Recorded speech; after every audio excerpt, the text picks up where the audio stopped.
Hey everybody, this is Shane. I want to thank you for coming back to the channel today, and I've got to tell you, I've got an incredible teaching for you. Today we're going to talk about order, honor, and the spirit of excellence. And this teaching is not only going to challenge you, but it's going to inspire you and help you to advance your life and your leadership.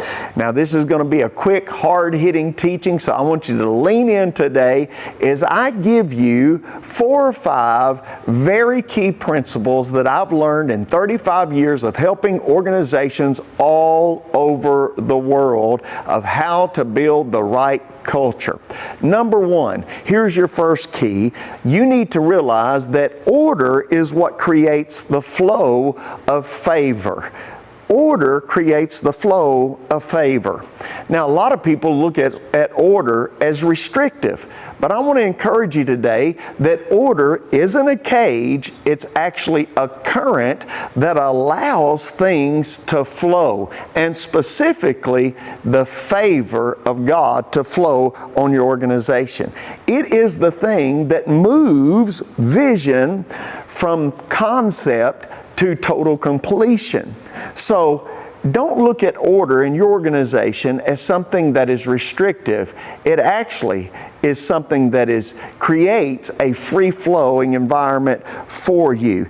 God never blessed chaos. When you study the Word of God, you can just see that it starts out in Genesis 1-2, there's chaos. But He never blesses it at all. It's not till you get to verse 3 that He begins to bless everything. Why is that? Because God blesses order. Now, whether you're a Christian or you're not a Christian, listen to me very carefully and pay attention.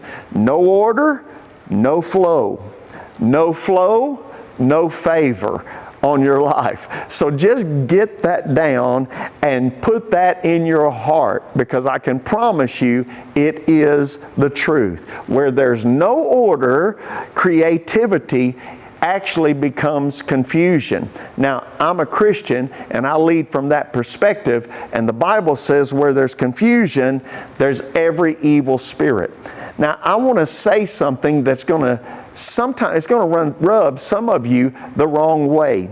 Systems don't kill the spirit, they actually carry it. Now, whether that's a secular organization or whether it's a church service, systems are not what kill it. If it's done right, it's what carries that culture in your organization. So, I got to ask you a question today about this one point. Are you fighting the flow, or are you facilitating the flow? That's my first key for you. Here's the second key I want to give you today. Make sure that you instill the honor of time and the honor of people. Now, all of us have a currency. Every single human being on the planet has a currency. It's all the same whether you're rich or poor, whether you're skinny or big, it doesn't matter. Here's your currency. It's called time. Now, do you know how to spell time? Now, most of you just said, sure, I know how to spell time. I spell it T-I-M-E. Well, that's not how I spell time.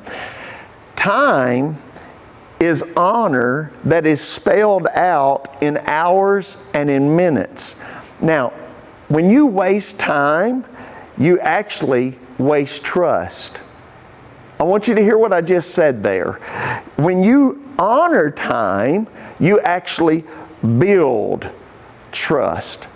So my dad always had a rule that I was taught because he was a Marine, and that was you get there 30 minutes early or you're going to be 10 minutes late. So I've always been raised to be early for everything. But I'm amazed at the amount of leaders who set appointments with people, but then they don't show up on time. They walk into high-level functions late, as if they're just, what do they do? They're showing up fashionably late, like it makes it fashionable.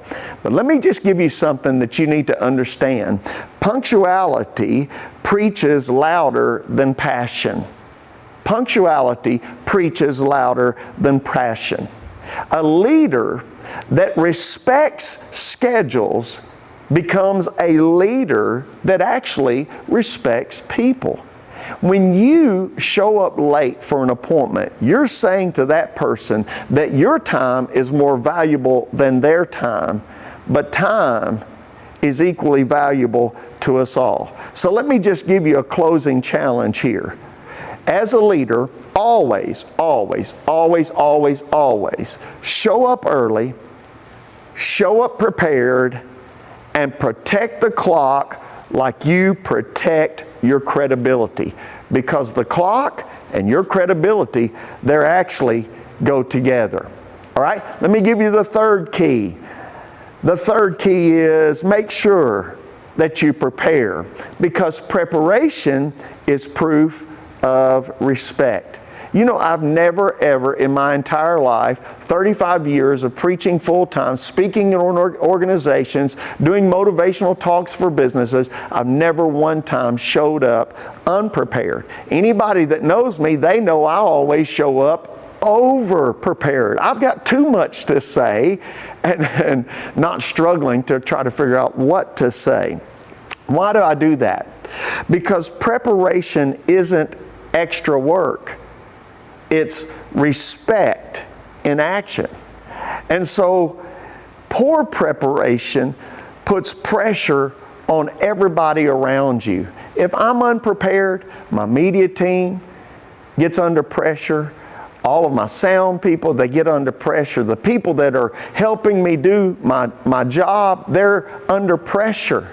And whenever you get everybody under pressure, they just don't always operate at their best. Now, I want to tell you something that a dear friend and mentor, who's the closest man in my life, my daddy taught me. And my daddy was a great athlete. He said, son, always bring your A game, because you never know who's watching. So many of us are bringing a B and a C game because, you know, it's the way we did school. We just barely got by. But you can't do that as a leader. You got to always bring your A game. If you sweat in preparation, you will not bleed in execution.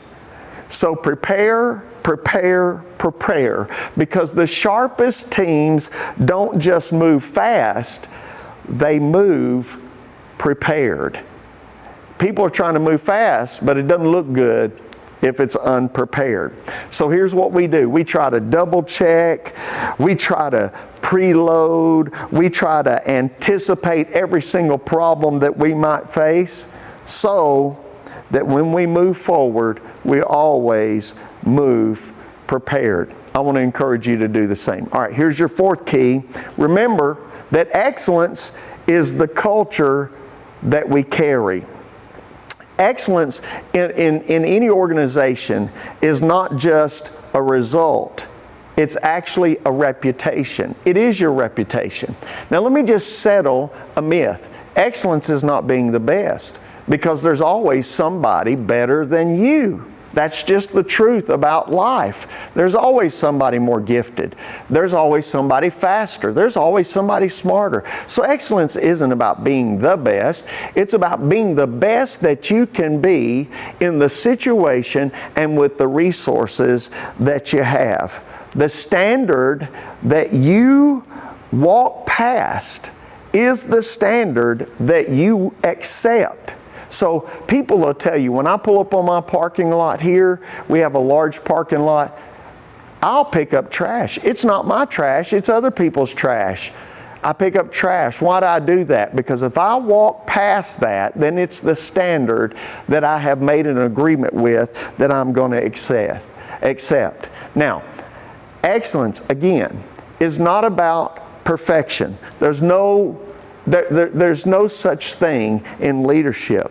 But what excellence is the refusal to be casual with sacred assignments. So if you've got a special sacred assignment, don't be casual with it. Because excellence isn't about applause, it's about your assignment. And you and I don't perform for people. We actually prepare because somebody greater is watching, and that is God. Always remember this. I was taught this by my grandmother. She used to tell me, son, sloppiness is silent sabotage. Sloppiness is silent sabotage. So, if you're going to put your hands on it, leader, put your heart into it, because people are watching. All right, let me give you the fifth and final key for today, and that is make sure that you protect the house and that you also protect the heart. Now, when I say house, I'm talking about a church house, but I'm also talking about your organizational house. Protect the house, protect the heart. Now, what I mean by that? In a healthy culture, we don't expose each other's weaknesses.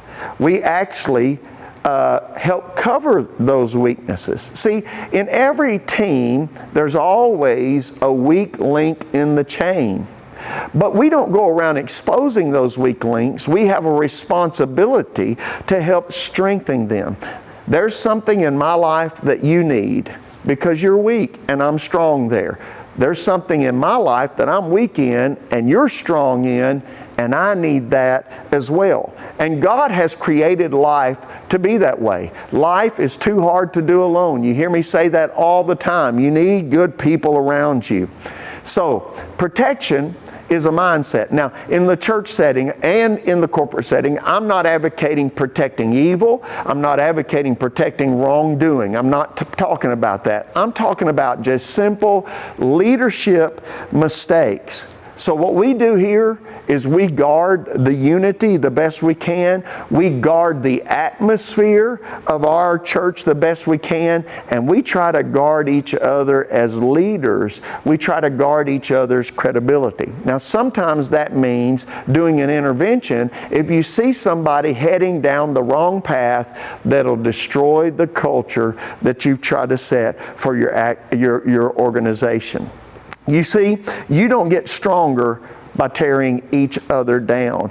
You get stronger by covering each other up while calling each other higher. Now, be careful for anybody.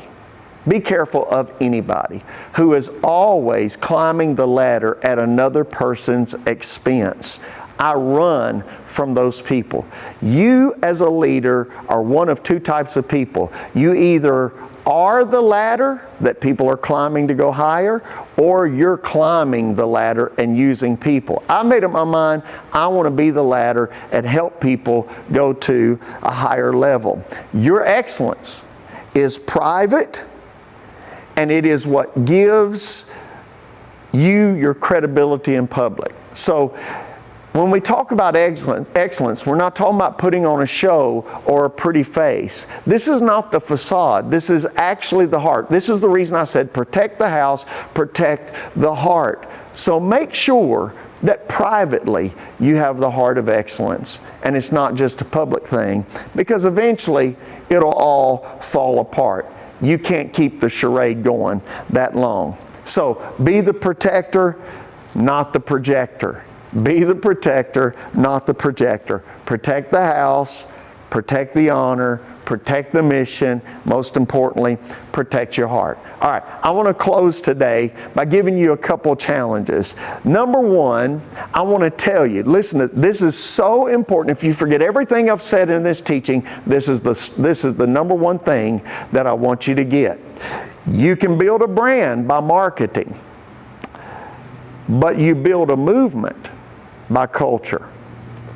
Now, what I just shared with you is worth the watch of the whole video, and it should inspire you to like, to subscribe, and to share. So I'm going to say it again. You can build a brand by marketing, but you build a movement by the culture.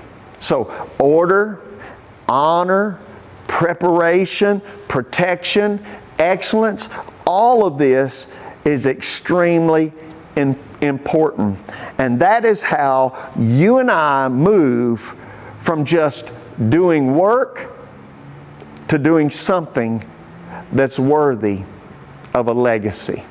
Now, that's been your Takeover Tuesday. So whatever you do, go out and take over the world, because you're the head and not the tail, and there's greatness on the inside of you. Again, please like, subscribe, share on all your media platforms, and I sure am glad that you tuned in today. I'll see you next week.